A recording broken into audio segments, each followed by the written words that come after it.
పొద్దున్నే ఆఫీస్‌కి పోవాలా, ఏం చేయాలబ్బా లంచ్‌కి అని అనుకుంటా రాత్రి పడుకునేనో లేదో, మెంతిపప్పు కల్లేకొచ్చి పెద్ద మెంతిపప్పు చేసేదానిలాగా మెంతులు తెచ్చి పెట్టుకునేవి ఎన్ని రోజులైంది చేసి తినాలనిపించిందా లేదా అని గొడవ చేశా. ఉండవే తల్లి పొద్దున్న చేస్తలే నువ్వు గమ్మునుండు అనేసరికి చల్లబడింది. పొద్దున్న లేవగానే మెంతిపప్పు గుర్తొచ్చా. బెన్న అయిపోతుందిలే అని మొదలుపెట్టినా. మెంతిపప్పు అంటే ఏముంది, మెంతాకు వేసి చేసేదే అనుకుంటే మాత్రం మెంతిపప్పులో కాలేసినట్టే.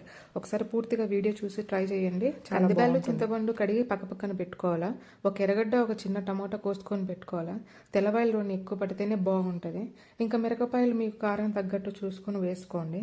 ఇప్పుడు పొయ్యి మీద కుక్కర్ పెట్టి నూనె వేసి ఇంత తిరువాత గింజలు, తెల్లవాయలు, కరివేపాకు అన్నీ వేసుకొని వేగినాక కొన్ని మెంతులు కూడా వేసుకోవాలి. మెంతిపప్పు అన్నే కదా అని మెంతులు దండిగా వేసుకుంటే మాత్రం చేదు వస్తుంది. చూసుకొని కొన్ని వేసుకోండి. తర్వాత ఎర్రగడ్డ టమాటా ముక్కలు కూడా వేసుకొని బాగా వేయించుకోవాలా.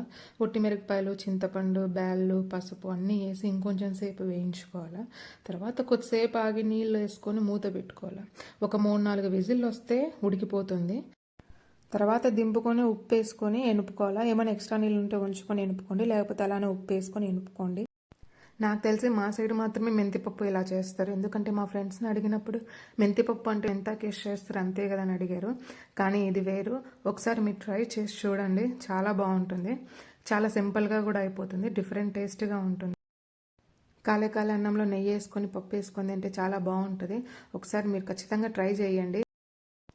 అట్నే ఊరికే చూస్తున్నారు కానీ ఎవరు సబ్స్క్రైబ్ చేయడం లేదు. ఒకసారి సబ్స్క్రైబ్ చేసి మీ ఫ్రెండ్స్కి షేర్ చేసి లైక్ చేస్తే బాగుంటుంది కదా, కొంచెం ఎంకరేజ్మెంట్గా. Please support and subscribe. Thanks for watching.